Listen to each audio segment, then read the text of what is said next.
to do this. And Joe and Linda Corcoran traveled to Greece and to the Bahamas this year, and of course, then as soon as anybody goes anywhere, I say, "Oh, did you get pictures?" So remember that. Like a fool, we I'm say looking right at yes. Mary. Yeah, Jim's already been warned. Yeah. So we encourage traveling. Yeah, but it's very, very nice that you organized all this for us, and I really appreciate you taking the time. Thank you. It's nice to be able to get an opportunity to see things that we wouldn't otherwise see. Mm-hmm. So thank you. Okay. Well, we'll see how organized I am. I don't know. I tried to take notes, and it's a real mess. It's all over the place. So I'll probably be backtracking and everything else. We also, this was in November that we went to Greece. And it was a place we always wanted to go, and a good deal came up, so we took it. And, but it was, it was a week basically, and sometimes we just go ourselves and go where we want to go, and sometimes we'll take a tour. And we took a tour on this one, and because it has such a rich history and so many archaeological sites and so on. When you take a tour, they pick you up at the airport and carry bags. Very nice. And it's no pressure. All you have to do is follow along and listen, basically. And so it was nice. And our tour guide was an archaeologist, basically, a trained archaeologist. And she took us all around. So it was really good. I tried to ransack the house through what do we have that we brought back from Greece, and there wasn't much. And you have a book on Delfi, which I'll pass around. You're Rick Steves. Huh? Exactly. You are Rick Steves. I just watched Rick Steves' Greece, and he went to the same place. But he did a much better job. I think. And then found some olive oil soap. Pass that around. And then I found this, which is also olive oil soap. This is from Croatia, which we picked up a few years ago and was still in the closet. So it's the same stuff. And that's just right up the peninsula. So. And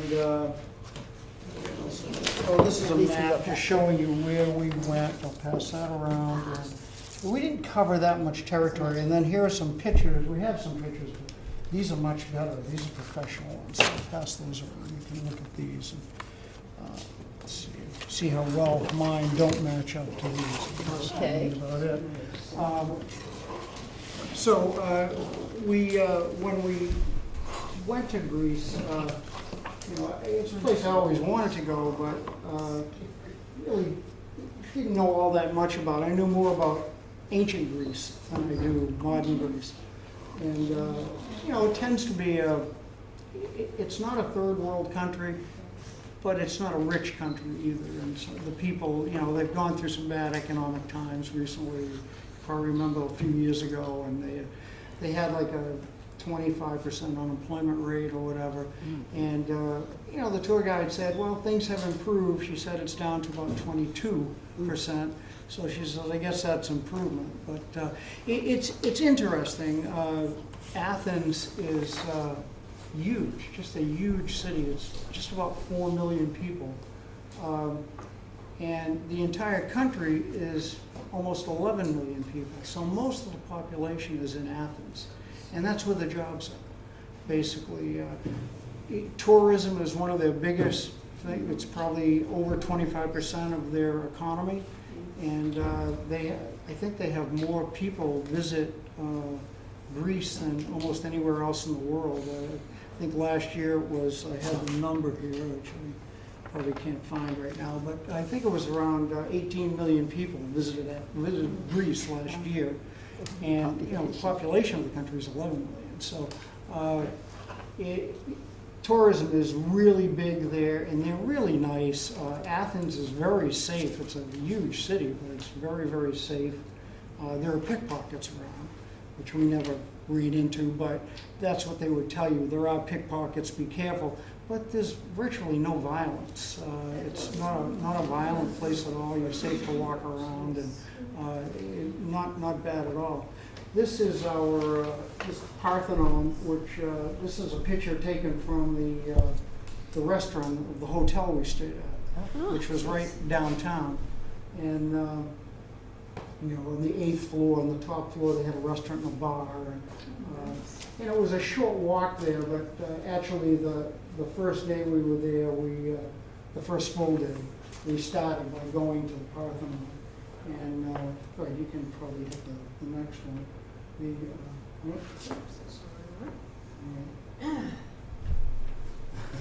Okay, get out of there. No, it'll come, If I touch it, it'll get worse.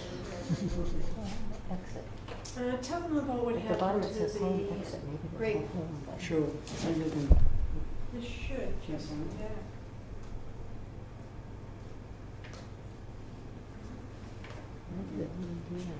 Oh, dear. you may have to go get.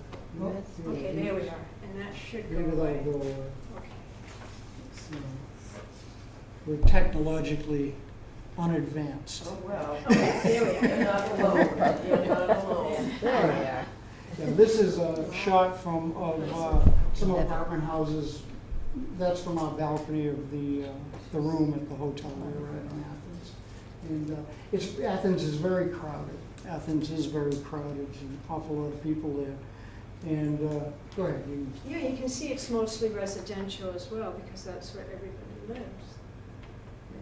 Yeah, so the next morning, we all headed up to the Acropolis, and we got there about, I think we left the hotel at 8 o'clock, and we were probably there at 5 after 8, because it was around the corner. But the tour guide said it was the first time she'd ever been the only ones there. We pulled in, and there was nobody there, just us. Oh, Yeah, very so it nice. was really good. You know, November, we were in late November, just before Thanksgiving, so it was probably the off-season of the off-season. You know, it Yeah. seemed like it wasn't really crowded. Wherever we went, we stayed at hotels, and they were not crowded, and, you know, it was a nice time to go, although, again, it was Yeah. in the Don't like 50s, crowds. 60s, somewhere in there, depending on the day. Let's see. And this is St. Paul's Rock. Yeah, so, I have all over the place here. Yes. Is this taken at the Acropolis looking Yeah. down? So this is going up to the Acropolis, and that is called Mars Hill. And that was a gathering place that goes way, way back. Matter of fact, into Greek mythology, the gods supposedly tried a god for killing Poseidon's son on that rock. So I don't think that actually happened, but you know, that's what they say. But St. Paul spoke there, apparently, spoke the Gospels there or whatever. So it's a famous gathering place. Go ahead. And this, as we're going up, you can see Athens spread out all around the Acropolis.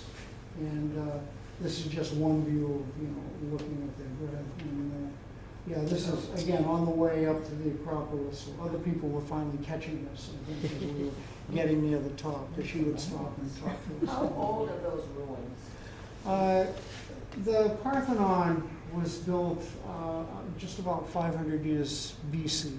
So imagine getting all of that, what do you make it with? Materials. Materials, Sure. yeah. Yeah. There, imagine how they did it. Yeah, yeah, and you know, it had been a citadel up there for a long time before that. After Athens defeated the Persians around, I think it was 480 or somewhere around there, BC, that's when they had their big explosion into their golden age.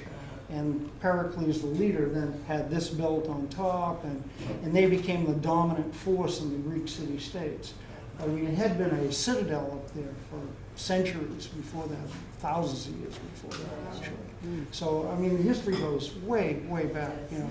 We see an old house around here, and, you know, it's nice. But it doesn't compare to, you know, thousands of years It BC. doesn't last as long.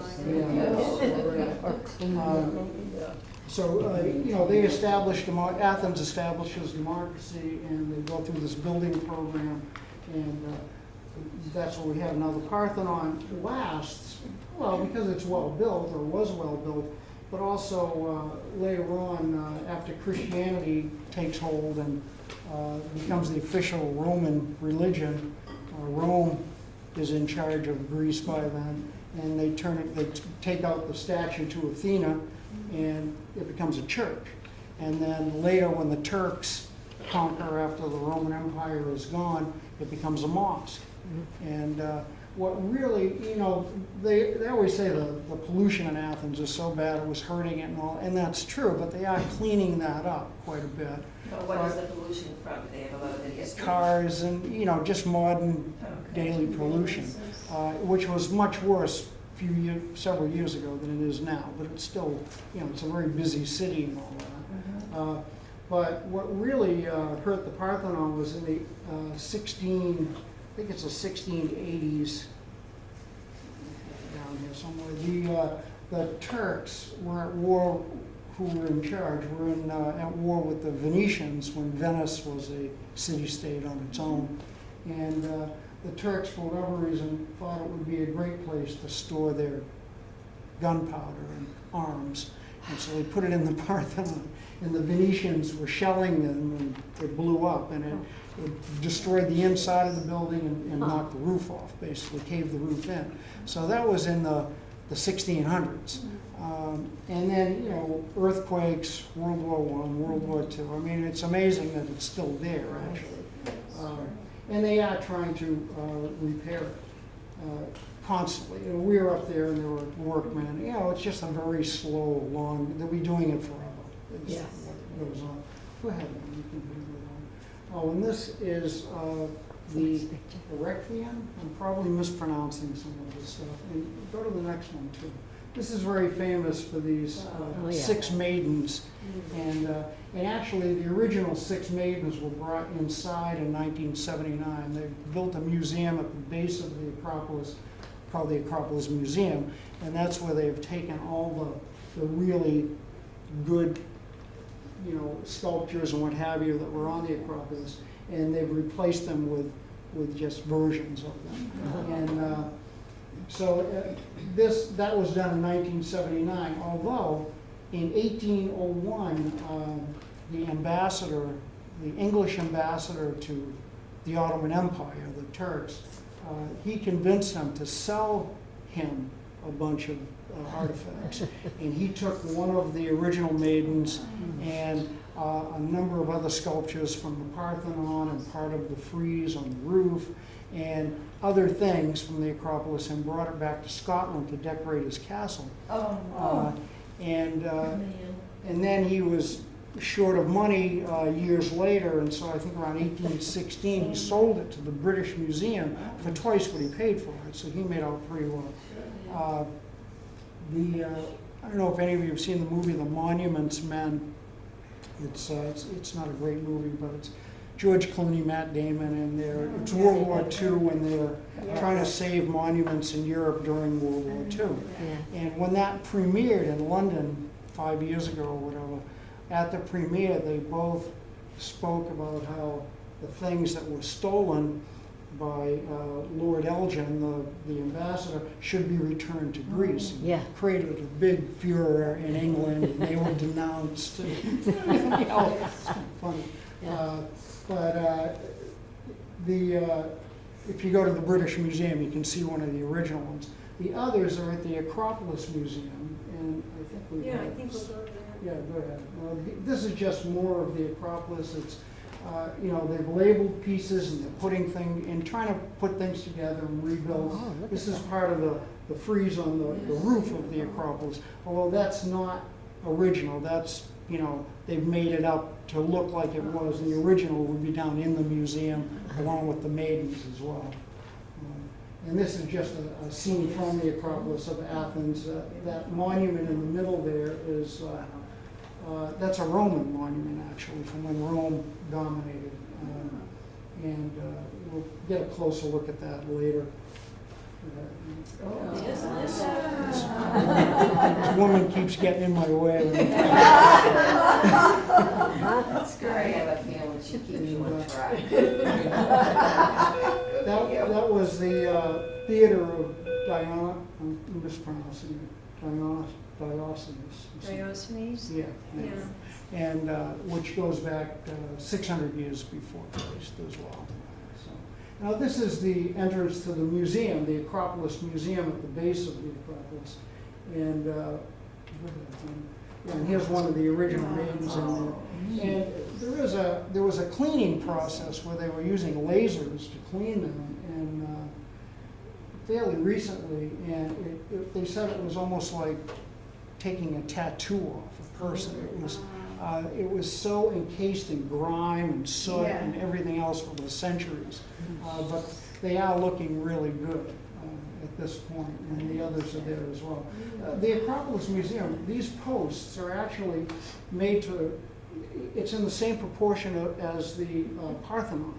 And they have the pieces of the frieze and what have you, and so you can walk around in there as if you're in the Parthenon and walking around the Parthenon. So they've done a really nice job. That's good.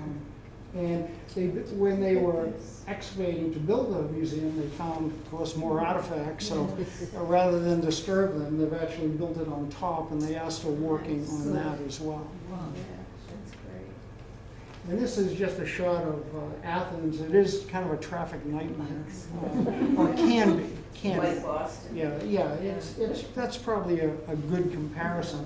More motorcycles than in Boston because it's cheaper and gas is expensive.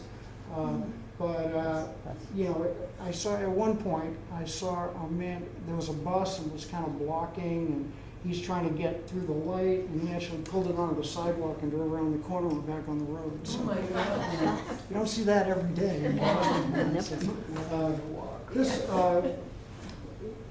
As we were going to leave Athens and go to some other areas of Greece, they took us through through the city, and this is the stadium where this was built. And I do have some information on this. Okay, this was where it was originally held. When they brought the Olympics back in 1896, this was the stadium. And it goes back to actually 6th century BC. It was a race course between two hills. And then they built the stadium there, and they held Olympics there, 330 BC. It was made out of limestone. 144 AD, they built it out of marble. And then it kind of fell into disuse because the games get banned because it's kind of a pagan ritual is what it is. And so when Christianity takes over the Roman Empire, eventually you get a Roman emperor who just says, we're not doing any of the pagan stuff anymore. And so when it fell into ruin, basically, and it was renovated for 1896 when they brought the Olympics back. And then in 2004, when the Olympics were in Greece, this is where the marathon ended. It actually started in Marathon and ended here. And they still do that. They do a big marathon race every year celebrating that, and that's where they ended. So, and I think they also had the archery there in 2004. That's a bus. That's the bus they drove us around. Yeah. And this is in front of a parliament, right up the street from the stadium, and it's also the site of the unknown soldier, and they change the guards all the time, and so that's a picture of that. But that's a parliament building behind it. And that's in Syntagma Square, which is Constitution Square for when they got their independence. Greece got their independence in it was 1834, and so this is our tour guide, Elena, and she was very, very good. Very knowledgeable. She's amazing. And this is simply the picture of the restaurant up at the top of our hotel where I took the picture of the Parthenon. Yeah. It's a really nice hotel. And, Beautiful. Nice sweet food. yeah, it was great. It was really good. This is, as we leave Athens, we're going on to the Peloponnesian Peninsula. I did pass that map around, and So we started in Athens, and as we are crossing into this is the Peloponnesian Peninsula, as we cross you go over this canal, and I think the Romans thought of building it first, but they didn't get very far. It was finally built about 100 years ago by the Greeks themselves. And so it made shipping a lot easier to go through that area. But it's the Corinth Canal, the city of Corinth is right over here as well. Go ahead. And then, one thing I meant to mention is where we went. So let me do that first, and then it'll make more sense. So we left Athens and crossed the canal. We went to the city of Mycenae, which is real ancient Greece. I mean, that is ancient to the Greeks that built the Parthenon. That was 1,000 years prior to them. And the Mycenaeans are the guys who attacked the city of Troy with the Trojan horse, that everybody thought was a myth, because it was only in Homer's Iliad. And there was a German archaeologist, Henry Schliemann from Germany, and he was an amateur archaeologist. He wasn't trained. And so all the other archaeologists kind of laughed at him. But in the 1800s, he said, all these myths are based on fact. And so he went to the site of Troy, according to the Iliad, and dug and found the city of Troy, much to the other archaeologists' dismay, I think. And so then he said, well, if Troy exists, so then he went to where Mycenae was supposed to be and found the city of Mycenae. And so all these myths, like Mycenae is where Agamemnon, he was the king of that, and he's the king that led all the Mycenaeans. And the Mycenaean culture, they were in charge of the Greek peninsula like Athens was later, 1,000 years later. They were the leading state, and so they had all of these people. Now, whether they went after Helen of Troy, I don't know about that. I think it was more likely economics, because Troy was in a location to block access toward the Black Sea. And I think they charged big tolls and what have you. And so it was an economic war more than anything else. But it did happen, apparently. So when we got to Mycenae, which was right over in here, this was a little out of order. This is a tomb. They call it a Tholos tomb. And this was supposed to be Agamemnon's wife's tomb, but there's really no factual history to back that up. But it was somebody's tomb from the city of Mycenae. And it's this very rounded, with huge blocks. Amazing that they're able to build this at all. And again, this is 1,000 years, so this would be roughly 1600 BC that this was built.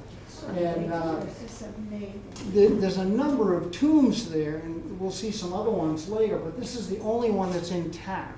Because when they were robbed, they could tell it was there because it was a big mound. And so they dug down from the top of the mound and came in through the roof and destroyed the roof. So this was the only one that was still intact at the time. And I think the Turks stole everything out of there, but they didn't go through the roof. It was kind of nice. That was in the 1800s. This is actually the fortress, what's left, I guess, of the fortress of Mycenae. And it doesn't look like too much from here, but it was a citadel on top of a hill that overlooked. You could see for miles. You could see everything around you. And the next one too. This was the Lion's Gate, which as you entered, and very famous as you entered the city of Mycenae. I think we have another one of me standing under it. These stones that are placed there, that was supposed to be placed by Cyclops, because no man could ever lift anything like that. That's all part of the myth, but they still don't know how they did it. They really don't know how they did it.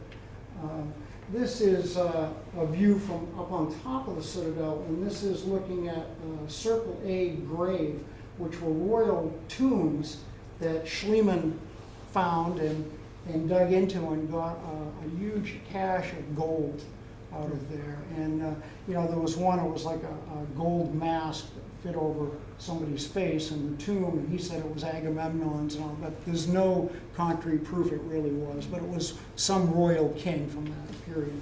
And here's another view of that Circle A tomb.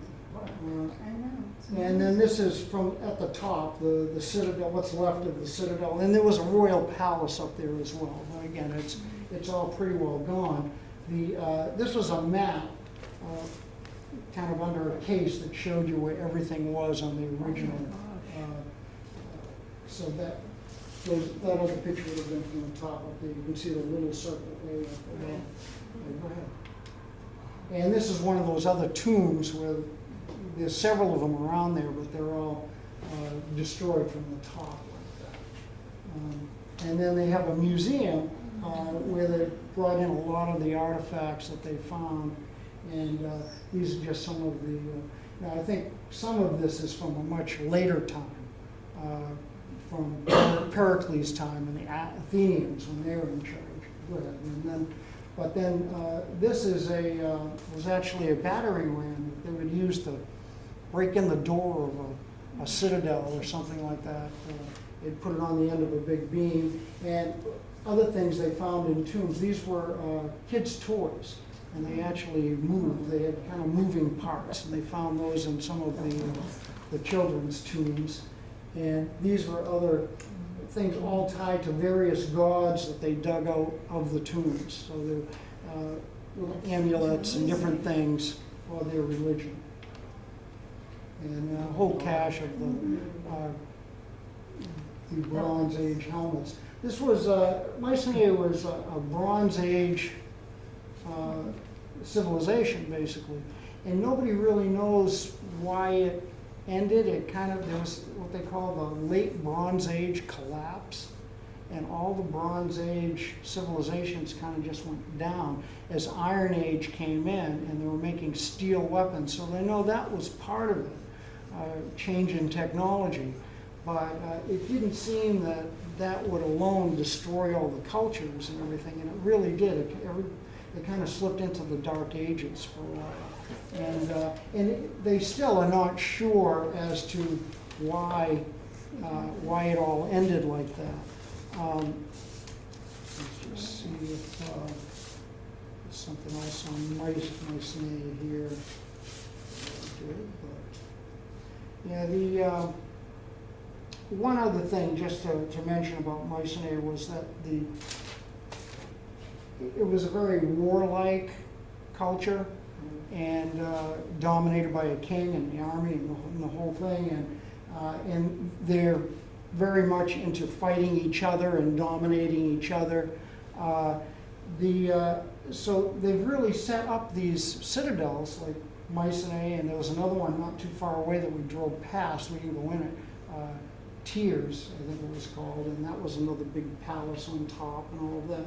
But what they had was a source of water, because that could kill you if you didn't have water and you're surrounded and you're trying to last out a siege. And what they did at Mycenae is they had a spring, and they actually dug and put pipes that, and then had a pond underneath the ground, and they had a tunnel that went to it, and they had a secure water source forever.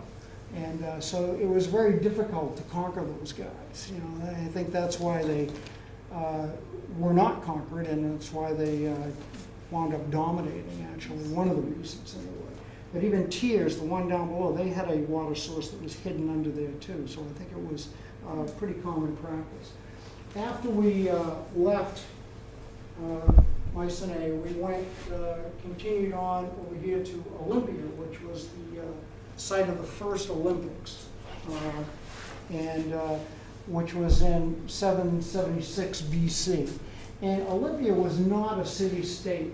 It was basically a religious sanctuary, and it was dedicated to Zeus, and the games were to celebrate Zeus, basically. There were pan-Hellenic games, and what they did, the Greek city-states were all, somebody's always at war with somebody. They can never get along, you know, they just can't get along. It'd be like the United States without a federal government. Well, sort of in that situation. No, I mean, go there. But they, you know, if all the states had their own armies and everything, it would be Yeah. really pretty crazy. And so that's the situation it was. And so what they did is they all had the same religion, so they worked out a truce, and they had a 3-month truce, and they all came to the sanctuary, religious sanctuary, and they competed against each other in games. And so, and it was an attempt at peace, actually, to try to work out peace agreements between city-states. And so the first one was held in 776 BC, after the full moon of the first full moon after the summer solstice, apparently. They're all tied right into nature there. And they had a 3-month truce where nobody was supposed to fight anybody, and all wars were on hold for a while. And they came and did this. At its height, it would last for about 5 days and had 18 or 20 different events. The victors were given like an olive, a little crown made of olive leaves and an olive branch cut from a sacred grove of olive trees. And it's interesting, today that's where we get the olive branch symbolizing peace. Even if you look at the $1 bill on the back, the eagle's got arrows in one talon and olive branch in the other. So but that is where that comes from. So they continued, even when Greece was, the Greek city-states were conquered, first by Philip of Macedon, Alexander the Great's father. He continued the games. And they continued under Roman rule later on until Christianity took hold, and then they were outlawed. And that's when this area went into just disuse and kind of fell apart. And this was a tunnel, actually, that led out to the field where the events would be played out. It did rain a couple times while we were there, but only when we're on the bus or at night in the hotel. It was incredibly lucky. And I think we got to Olympia and it just poured that night at the hotel. And in the morning, we're eating breakfast and it just looks like a deluge out there. And she said, well, we're gonna get in the bus, we're gonna go over anyway, and we'll see. And we've got some umbrellas, and if people want to go, we'll walk around. And we got over there and it stopped raining and everybody got off the bus, and we were the only ones there. So it just worked out, and we walked around and we're there as long as we wanted. And then they have an excellent museum there as well, and we went through that. I just want to point out that animal at the bottom, that's a dog. A dog. And in the outskirts of Athens and throughout Greece, I'm assuming, is filled with stray dogs and stray cats. Oh. And they appear to be taken, definitely the cats, they put food and water out for them. Yeah. The dogs are all friendly, and they don't bother you, they're not begging, but they're very, and I'm just assuming they put this food out for these animals, but you can tell they're strays, they're very matted coats and that sort of thing, you know? Yeah, so these are just more shots of Olympia, which after it fell into disuse, after Christianity came in, then earthquakes. Greece has earthquakes a lot, and so that helped destroy a lot of these old artifacts as well. Sorry? Are we ready? Okay. Yeah, this was an olive oil tasting event. Olive oil is so important to them, and it was fun. And I just wanted to mention, Joe was talking about the Greek economy a little earlier. Along with everything else and the high unemployment, their olive industry, their trees all have a virus now. 90 to 99% of the trees are affected. And they're going to be able to produce olives for soap and that sort of thing, shampoos, but not for their real product, which is olive oil. And so they're sad and they're worried, and yeah. Yeah, but I think this has happened before too. And so it's not like it's going to wipe everything out, but it's not a good year. It was not a good year the past year for them. After that, after we left Olympia, we went up through along the coast there, the Peloponnesian, and crossed it used to be a ferry, but now it's a huge bridge, and continued over and went to Delfi, which is the site of the Delphi Oracle, and another religious site, not a city-state at all. And this was the shot from our, again, balcony of a hotel room. It was right up in the mountains, and this is some of the best weather we had the whole time. Delphi was incredible. It was a beautiful day. This is looking toward the, we had come up, again, that coastline, so we had come up along this side and eventually up here. And that's a town down there by the water. And what you see here, all this area in here, these are all olive groves. There's a patch of earth that has an olive tree. Yeah, I mean, it's olive trees everywhere and groves everywhere. So you'll see a forest, but it's not necessarily a forest, it's all olive trees is what it is. And, well, you can see the windmills on the farther mountains there. And again, that's a slightly better shot, but this is all olive trees down here. This whole area was olive trees. And I mean, that is, you know, even in Athens, we were, this is at Delphi, even in Athens, I remember talking to the bartender up in the restaurant, and he was saying that nobody is from Athens. You know, they're there, but they're there for work. And he came from somewhere near Olympia. His family lived there, and they had so many olive trees, but he came here for a steady job and steady income, and he goes back and forth. And that's typical. It's very typical. It seemed it. I mean, I ran into several people that were doing that. So this is Delphi, yeah. Yeah, this is Delphi, and this is the treasury of Athens, actually. Again, and they had these at Olympia as well, whereas city-states would bring gifts to the gods, and it could be gold or whatever, and they would have a treasury building where they would store it, and it would increase their prestige and their power, actually. And Athens had a very large one, actually, a lot of things in that. And these are just some more shots of Delphi. It's very, very beautiful, just incredible. And you have to keep walking up. It's the way, that is the temple of Apollo right there, the remnants of it. This is a theater that's there, and I think that sat 5,000 people, I believe, and still in very good shape. And you continued all the way up to the stadium, which I don't think we have a picture of. But anyway, that's again more shots of the temple of Apollo, and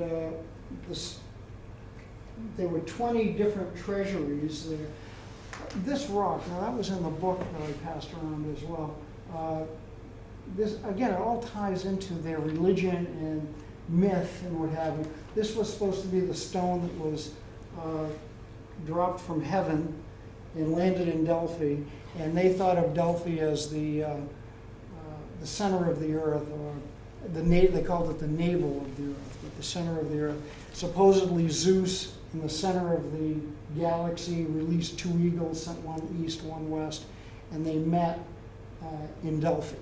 And so they considered that the center of the universe.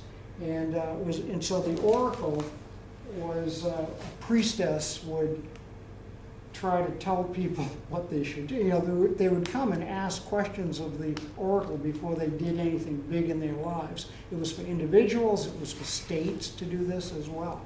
And they always tried to answer cryptically, apparently. And so the most famous example, there's one you hear where a king, I forget who, I think it was Lydia, which was a Greek city-state in Turkey, actually, at the time. The city-states were not just, at the time of Athens and all of that, so 500 years before Christ. It wasn't just Greece. Greece, at that time, was this whole area, and Greek city-states were all over the place. So Troy was over here, for instance. So apparently he asked the oracle if he should attack Persia, which he wanted to do, and the oracle said, you know, if you attack Persia, the great empire will be destroyed. And he attacked, and he lost, and he just misinterpreted that answer, apparently. his empire that was going to be destroyed. And so that's one they always quote, you know, as an example. This is another artifact. You just don't see these anymore. That's so true. And, I had to take a picture of that. I've seen one of those in years. This was outside the museum, but I'm not exactly sure how old that is, and that may have been Roman, actually. Was it on the wall or floor? No, it's the floor. It's the floor. You couldn't walk on it. You were looking down on it from a patio area. And at the museum, these are some of the different things, and they would send these from all over the Greek city-states. I think that one came from Naxos, which would be this island over here. And we sent that to Delfi. And there's I think in the book going around, there's a picture of, here, this is the charioteer. It's a bronze charioteer. And that actually came from a Greek city-state in Sicily.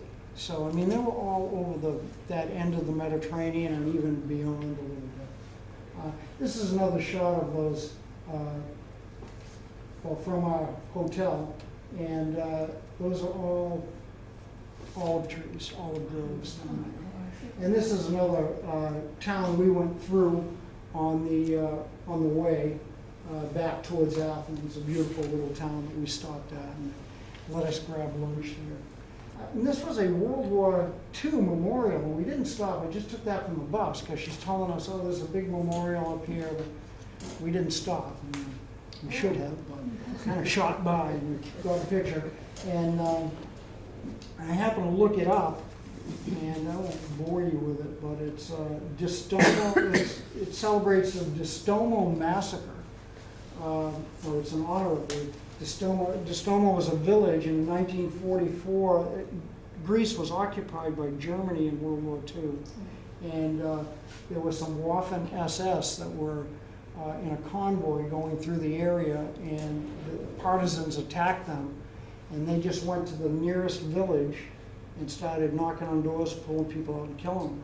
And they killed like 214 men, women, and children. And so the Greeks had no way to deal with this.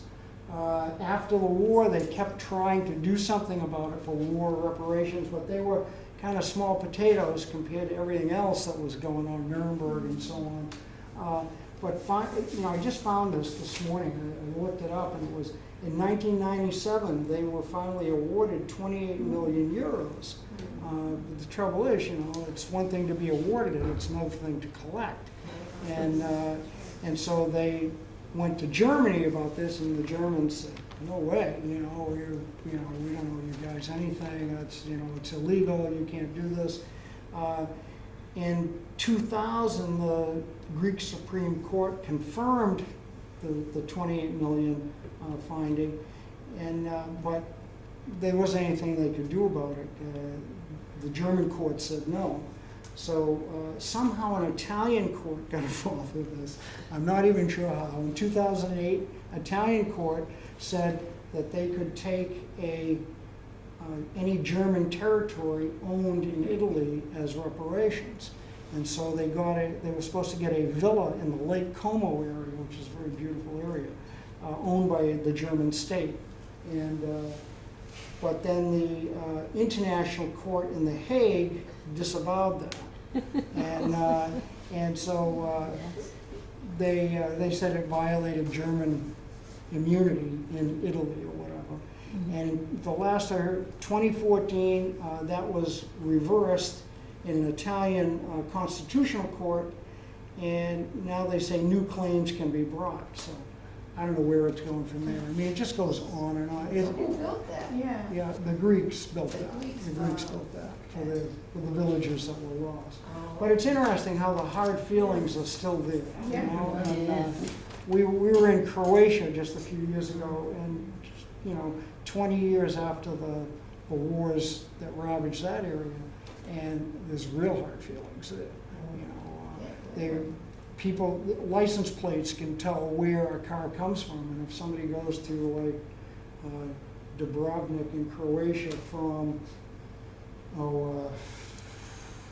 one of the other little places. Sarajevo. Yeah, and they could tell where the car's from on the license plate, and they were destroying the cars. And so they had to change because they had, the Bosnians had shelled Dubrovnik during the war for no other reason than they could, because they're up on the hillside. So it's a mess. I remember being in Europe in 1969 in Germany, and there were still bullet holes in walls and a lot of hard feelings and everything else. And that was like 24 years after World War II. So it just seems to, I don't know if it ever gets better. I don't know. Don't want to end this on a bad note. No. So, we're back in Athens. And this is a close-up of that Roman artifact. This was, Hadrian's? yeah, this is the Arch of Hadrian. And there's also this is the temple to Zeus, actually. Temple to Zeus, built by Hadrian, but then there is an arch, and I think the arch, and there's the arch. And actually, if you look through the arch, that's the Acropolis up there behind it, so it's right in that area. And, Acropolis means city on a hill, well, a citadel on or a citadel. And a citadel is a fort. it. Yeah. Okay, on a Which hill. it was. Okay, and then when we got back to Athens, you could either have a day off and just wander around on your own, or you could take a tour of 3 Greek islands, which is what we did. And so we got on a boat, and just a day out there, and they gave you lunch on the boat. The first island we went to was Hydra, and there's no cars on Hydra at all, and everything is moved by either donkeys or you can have a bicycle apparently, but everybody walks around. Beautiful place. They only had, it's about 2,000 people live there, and most of them in what they call Port Hydra, which is right here. There are other little hamlets around, but it's a very small island. And so one hamlet might have 19 people and another one 15 or something like that. So everybody is right here. But it's the real off-season. We could have had any seat in the restaurant. Yeah. But it was extremely beautiful, very, very nice. And so these are mostly pictures of Hydra. We also went to Poros. So again, more of Hydra. And this is Poros, actually. We walked up to the top there, and they were all beautiful little places. And just to get a taste of the islands, I guess they say that one of the nicer ones to go to, we're over here, right near Athens in the Peloponnesian Peninsula, but Santorini, which is out here, is supposed to be really gorgeous. And we see things on Travels International. Maybe.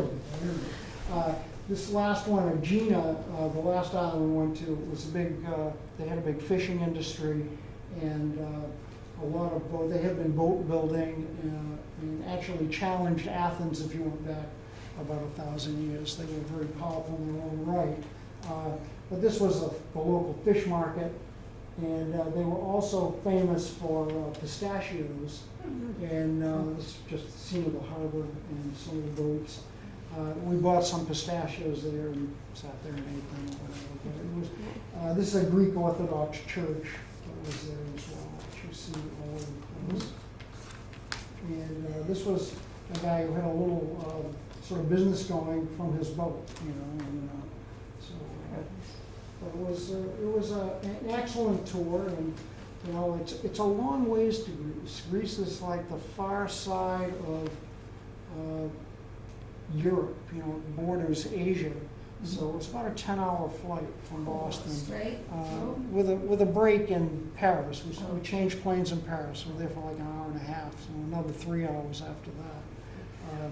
But about 10 hours, 10 or 11 hours altogether. So it's a long ways, but very, very beautiful country. And again, the people are great. And when we were driving around, it was amazing to me that how sparsely populated it is. I mean, you're driving along this beautiful coastline, and there's no one you know, are very little villages with very few people.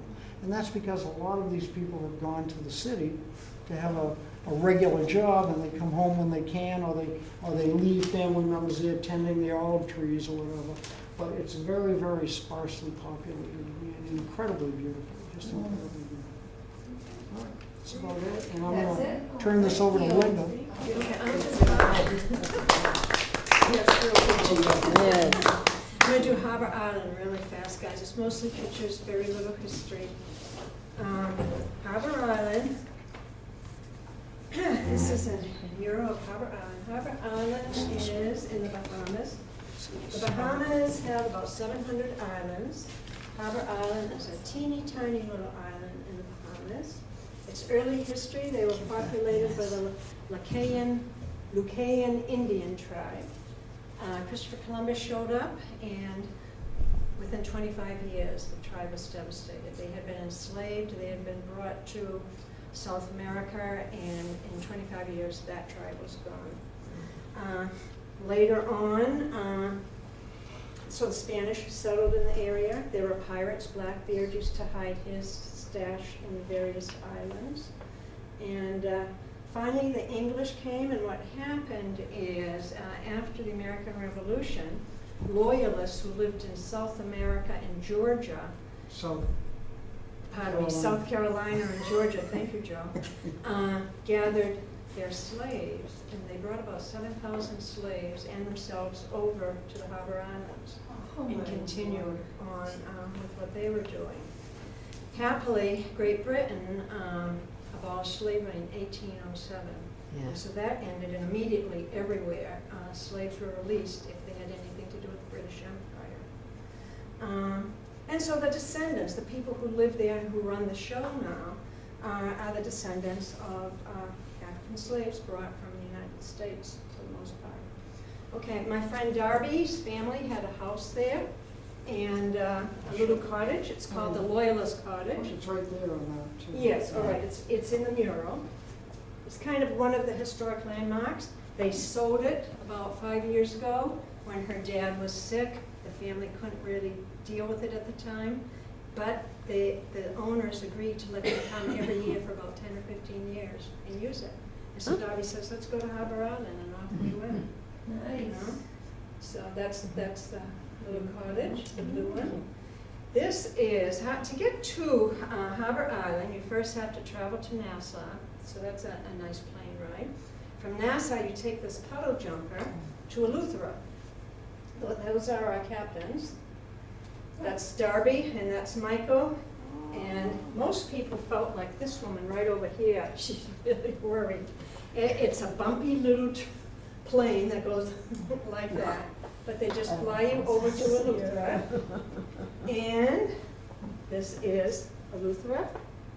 And this strip up here is Harbour Island. Huh. That's the international airport at Eleuthera. That's the little plane. And then you have to take a van ride to the north part of Eleutheran Island. And once you're at the port there, you grab locals that have a business with their little motorboats, and they take you across to Harbour Island. So it's a real chore to get there. And this is, we're in the boat, everybody's crowded in. I look real happy. Yeah, you do. That's their It's canoe. been a long day. Oh, And this is Harbour Island. And Harbour Island only has one town, it's Dunmore Town. They have about 2,000 residents. This is more of a village, but it's very pretty. And a lot of hibiscus and bougainvillea. Oh, And these are the little alleyways to the two main streets. And that's the cottage. This was a real kind of sad thing for Darby, because her whole childhood, there were 3 generations who would go to that cottage. And hers was, well, her children were the last ones who owned that. And it was kind of run down because her dad was getting old and things weren't being done and he needed a lot of work. Well, these people totally redid it. They did a beautiful job. It's very nice, but they had to keep the footprint because it's a historical house. It's the Loyalist Cottage. And, but Darby really kind of liked it when we could walk in with sand on our feet, which we had to be a little more careful about this trip. Ooh, a lot of these little lizard gecko type animals around. They don't bother you.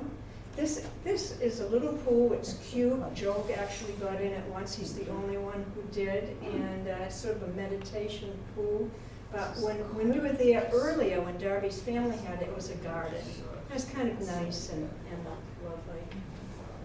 And inside did not change much. The furniture certainly changed.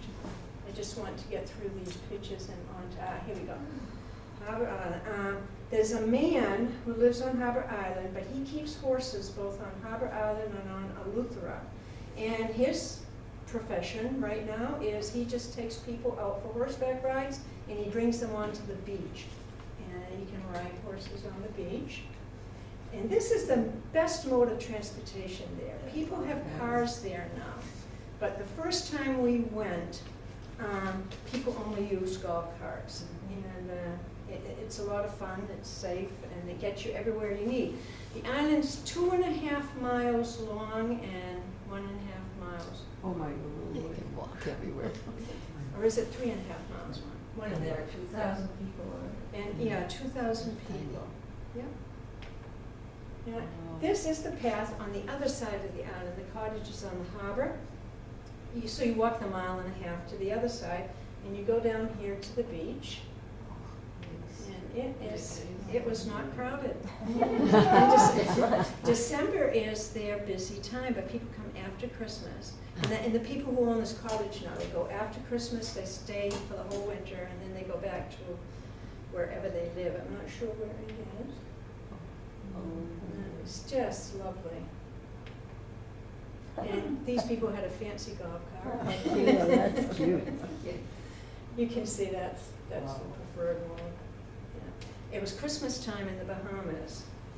So I had to take a picture of the Christmas lights and the Christmas decorations. And welcome to Harbour Island, a home of friendly people. They are friendly. People say hi to you there. If you're crossing paths, people say hello. You know, and it's just so nice. And yeah, it's good. In fact, they were calling 3 times by people I did not know at the time called me Mama. And it was nice. It was like, hello, Mama. You know, how are you doing, Mama? And I thought, great, I'll be your Mama. This is typically where the locals, there's little coffee shops and people, they have internet there, internet Wi-Fi, and so people go there and get a good cup of coffee and some nice pastry and check their email and that sort of thing. And this is the main grocery store. It's Piggly Wiggly. And Piggly Wiggly, because there's a limited supply of variety, but boy, they have some nice fruits and vegetables there. You can live very healthily just going to this little store and getting your fruits, vegetables, a little brown rice. And oh gosh. That's the health clinic. That's the health clinic. Okay, thank you. Yeah. And this is the Anglican Church. A real English influence still remains. When we went there the first time, Joe and I were walking to the beach, and we're going to see the school in a minute, and the kids were playing cricket. A bunch of little kids in their uniforms playing cricket. Oh yeah, this is all the municipal offices right there, the magistrate's court, the post office. This is Harbour Island All-Age School. And I have no idea. That's the administrative office. The administrative offices. Library, post office, whatever.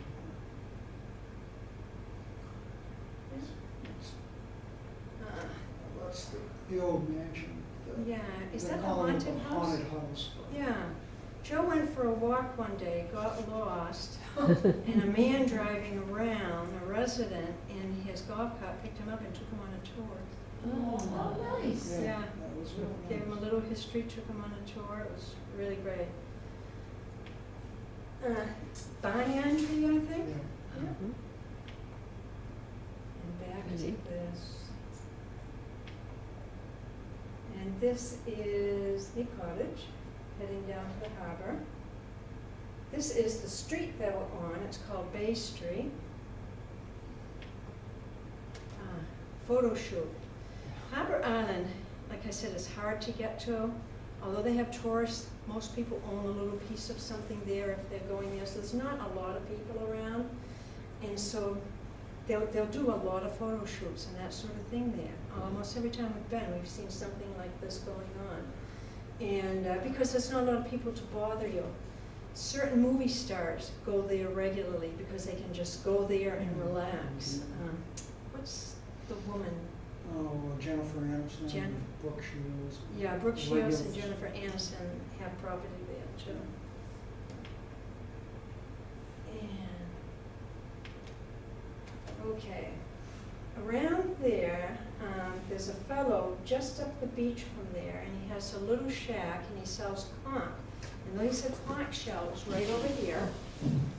And what they do with the conch, they eat a lot of conch, is they chop off this, pull out the creature inside, and cook it about 5 or 6 different ways.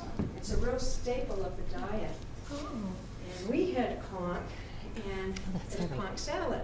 So I thought I was going to have a steamed or sauteed conch salad. It was a raw conch salad. Oh. Joe calls it the Harbour Island version of sushi. And I didn't even realize that. But he made one at a time for each. It took forever to get our salad, so he had 4 of them. But he cooked one. He fixed up one at a time. He chopped it up into little pieces, and he put lots and lots of lime juice on it. So it's like a ceviche, but it's not. You eat it immediately. Onions, tomatoes, peppers. It was delicious. I was halfway into it before I realized it was raw. So that's conch salad right there. And some people come by plane. So if you're rich enough, you can hire a seaplane to bring you over. Yeah. Probably someone very rich to. And they, about That guy's, two, all day long, these big ships are coming in, and that supplies the yeah, island. those people are getting conch out of the harbor. Yeah. Yeah. And that's the way travel. Okay. Yeah, so what's happening in Harbour Island now is a little sad. The people that land on the far end of the island is being built with condos or sort of a resorty flavor to it, gated communities, that sort of thing. It's mostly Europeans doing this. And the residents are happy to have people there, but what's happening is they're cutting down a lot of trees to do this, And one fellow was talking to us one time saying it's just really too bad because we're losing all these trees right now. Yeah, the whole on this soil. property. And the people are being priced out too. They're moving Yes. to Lutheran now. Yeah, Like here, like everywhere. yeah, right. Yeah, same Right. thing. Same thing. Okay. Is that it? Yes, that's That's all. it. How many times have you been there? Thank you. How many times have you been there? We went there twice. We went once with Darby and her parents. Oh. Another time with, was it just Been there Dad? 3 times. With her dad and Darby. And then this last time with Darby and Mike. So you've been there 3 times, how nice. Yeah. Yeah, it's a really nice spot because it is off, it takes you all day to get there. I'm sure. Yeah. And you can take a flight to that little airport. They do land jets there, Wow. but I forget which, I think you have to fly to Miami first, I don't know. where Yeah, the you mean company- to Eleuthera Airport Oh, International? no, it's not Miami, it's Fort Lauderdale. Fort And then Lauderdale, they'll fly yes. you over in that, but it's easier to just fly to Nassau and then catch a little plane. It's a 20-minute flight to Eleuthera in that little plane. And then, the cab ride to the shore and then the water taxi over. it is a job to get there, Mhm. but that makes it nice. It's not It's an crowded. adventure. Yeah, it's really quite nice. And, I was talking to a guy, they have a place there, Valentine's, which is also a marina, and it's a nice restaurant and a bar. And I was talking to a guy, and he was living on this boat, and he had money, I think. He was from Colorado, but he had a ranch there, which somebody was taking care of, and they had a house in Key West, which he was renting. And so him and his wife are living on a boat, and they're traveling around that area from Key West to the Bahamas and so on. Yeah. And his wife was writing scripts for Swedish TV or something. She was a Swedish woman. And I never met her. But he was we were watching football games together. He hated the Patriots. But he was from Colorado. So. Yeah. But that must be the wonderful part of traveling, you meet such wonderful people. Yes. That's the fun of it, I think, along with seeing everything, but just nice people that you meet. Yeah, that's true. And that makes all the difference. Sure. If they're friendly and helpful. Most everybody just looking to improve their lives a little bit Yes. if they can and live a good Yes. life, so, generally. Yeah. Yeah, sorry I got on that whole war thing. Monument. No, that No, would, but it's a reality. That's history. yeah, it is, it's reality. We never learn, people just say they don't learn. Well, we don't see all of the, in terms of news, we only get snippets. Yeah. It's like, so the whole experiences and what that experience there is doing. It's like, I always laugh when we're hearing news from Canada, and I'll say, somewhere in Canada, and it's like, where? We only They're very get so vague. much. Yeah. But Joe and Linda, that's really, this is Thank you. wonderful again. Thank you. You did a wonderful Thanks job for of. coming, I know. Well, you really make us feel like, we've been able to join you. I mean, you really organize everything so well, you can, follow your trail, and, you have, you bring such, wonderful knowledge of where you've been, and the research is evident. That's a history teacher. Yeah, I was gonna say, I always get a sense of, I would have enjoyed being in class with Love you. that. Because you really, you do a wonderful job of presenting for us, so where are you gonna go next? What's next? We don't know, we'll let you know though. Yeah, You're the yeah, first no, one. but that's wonderful. It is. Thank you so much. Because they've taken us to China and to Ireland and, So it makes me appreciate it more because I have to organize all this and go over it again. Go over it again, yes. to give you an assignment. No, I thank you very much. This is really very nicely done, so, Yes. thank you. Thank you. Thank you for coming, everybody, and joining us. Oh my gosh. Yeah, Gladly. You did.